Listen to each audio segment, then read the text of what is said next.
ಮುಂದಿನ ಸುದ್ದಿನೂ crime ಸುದ್ದಿನೇ, but ಒಂದು ಸ್ವಲ್ಪ ಹೈ ಪ್ರೊಫೈಲ್ ಕ್ರೈಮ್ ಇದು ಮರ್ಡರ್ ಕೇಸೇ. ನನ್ನ ಮಗ ಸುತ್ತಿ ಬಳಸಿ ಎಲ್ಲಿಗೆ ಬರ್ತಾವನೆ ಅಂತ ನಂಗೆ ಗೊತ್ತು. ದರ್ಶನದ್ದು ತರಲೆ ಮಾಡ್ಬೇಡ ನೀನು, ನೋಡಿದ್ರೆ ಗೊತ್ತಾಗಲ್ಲ. ಜೈಲು ಸೇರಿ 102 ದಿನಗಳಾದವು. ಇವತ್ತು ದರ್ಶನನ ಜಾಮೀನು ಅರ್ಜಿ ಸಲ್ಲಿಕೆಯಾಗಿದೆ. ಕಣ್ಣು ಮೂಗು ಬಾಯಿ ಅನ್ಕೊಂಡು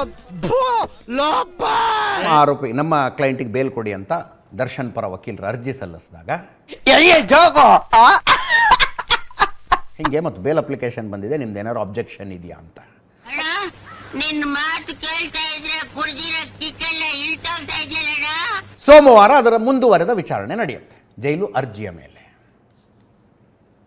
ಜಾಮೀನು ಅರ್ಜಿಯ ಮೇಲೆ. ನೀನ್ ಈ ತರ ಅಂತ ಬಿಕ್ಕಳ್ತಾ ಇದ್ರೆ ನನಗೆ ತಿಕ್ಕಿ ಹಿಡಿಯುತ್ತೆ. ಇನ್ನೊಂದು ಕಡೆ ಜೈಲಿನಲ್ಲಿರುವ ದರ್ಶನ್ ಪ್ಲಾಸ್ಟಿಕ್ ಚೇರು, ನ್ಯಾಯಾಲಯ ದರ್ಶನ್ಗೆ ಚೇರ್ ಕೊಡಿ ಅಂತ ಹೇಳಿದೆ, ಆದ್ರೂ ನೀವ್ ಯಾಕೆ ಕೊಡ್ತಿಲ್ಲ ಅಂತ ದರ್ಶನ್ ಜಗಳ. ಈ ಕರಾಬ್ ಫಿಗರ್ನೆಲ್ಲ ನೋಡಿದಿನಲ್ಲ. ದರ್ಶನ್ ಯಾವ ಲೆವೆಲ್ ತೇಜೋವಧೆ ಮಾಡಿದ್ರು? ಪೊರ್ಕಿನ ಹೈವಾನ?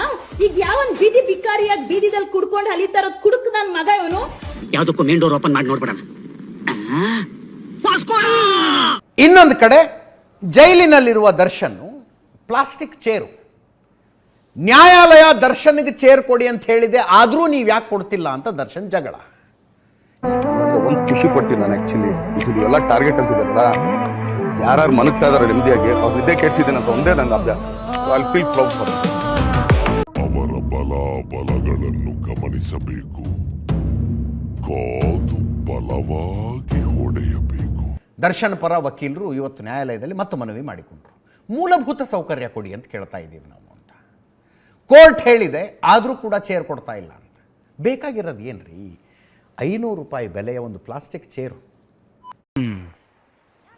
ಅಧಿಕಾರಿಗಳು ಸ್ಪಷ್ಟವಾಗಿ ಹೇಳಿದ್ದಾರೆ, ನೀವು ಹೇಳಿದ್ದಕ್ಕೆ ಕೊಡೋಕ್ಕಾಗಲ್ಲ, ನಿಮ್ಮ ವಕೀಲರು ಹೇಳಿದ್ದಾರೆ ಅಂತ ಕೊಡೋದಕ್ಕಾಗೋದಿಲ್ಲ, ಪೇಪರ್ನಲ್ಲಿ ಬಂತು ಅನ್ನೋ ಕಾರಣಕ್ಕೂ ಕೊಡೋದಕ್ಕಾಗೋದಿಲ್ಲ.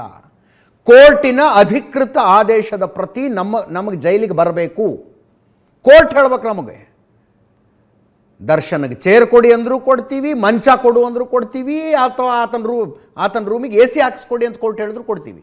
ಕೋರ್ಟಿನ ಆದೇಶದ ಹೊರತಾಗಿ ಗುಂಡು ಸೂಜಿ ದಾರ ಸಹಿತ ಕೊಡೋದಿಲ್ಲ ಅಂತ. ನನ್ನ ಮೇಲೆ ಆಣೆ ಇಟ್ಟೇಳು, ನನ್ನ ಮೇಲೆ ಆಣೆ ಇಟ್ಟೇಳು. ಇದ್ದಾಗಲಿಂದಲೂ ಪಬ್ಲಿಕ್ ಪ್ರಾಸಿಕ್ಯೂಟರ್ ಅಂದರೆ ಪೊಲೀಸರು ಏನು ಹೇಳ್ತಾರೆ ಅಂತಂದು ಕೋರ್ಟಿನ ಮುಂದೆ ಹೇಳೋದೇ ಆಗಿತ್ತು. ಬಟ್ ಪ್ರಸನ್ನ ಕುಮಾರರ ಹಂಗಲ್ಲ ಅಂತ ಆರೋಪಿಗಳ ಪರ ವಕೀಲರು ಹೇಳಿದ್ರಿ ಇವತ್ತು. ಒಪ್ಕೋತೀನಿ, ನಿನ್ನ ತಾಯಿ ಪತಿವ್ರತೆ ಅಂತ ಒಪ್ಕೋತೀನಿ. ನೆಕ್ಸ್ಟ್ ಟೈಮ್ ಮೀಟ್ ಮಾಡ್ತೀನಿ. ಜಾಮೀನು ಕೊಡಬೇಕೋ ಕೊಡಬಾರ್ದು ಈ ಆರೋಪಿಗಳಿಗೆ ಅನ್ನೋದು ಇಲ್ಲಿ ಚರ್ಚೆ ಆಗುವಂಥ ವಿಷಯನೇ ಅಲ್ಲ. ನೀವು ಹೋಗಿ ಮ್ಯಾಜಿಸ್ಟ್ರೇಟ್ ಕೋರ್ಟಿಗೆ ಹೋಗಿ, ಮ್ಯಾಜಿಸ್ಟ್ರೇಟ್ ಕೋರ್ಟ್ನಲ್ಲಿ 436 CRPC ಪ್ರಕಾರ ಅರ್ಜಿ ಹಾಕೊಳ್ಳಿ ಅಂತ ಹೇಳಿ ಇಲ್ಲಿ ಸಲ್ಲಿಸಿರುವ ಜಾಮೀನು ಅರ್ಜಿಯನ್ನು ವಜಾ ಮಾಡಿ ಅಂತ. ಮಸ್ತ್ ರೇ ಮಸ್ತ್, ಫ್ಯಾಂಟಾಸ್ಟಿಕ್. ಅಣ್ಣ ಏನಾಯ್ತಣ್ಣ? ಯಾಕಣ ಅಣ್ಣ? ಇನ್ನು ಏನೋ ಬೇಕಣ್ಣ. ಅಷ್ಟೇ.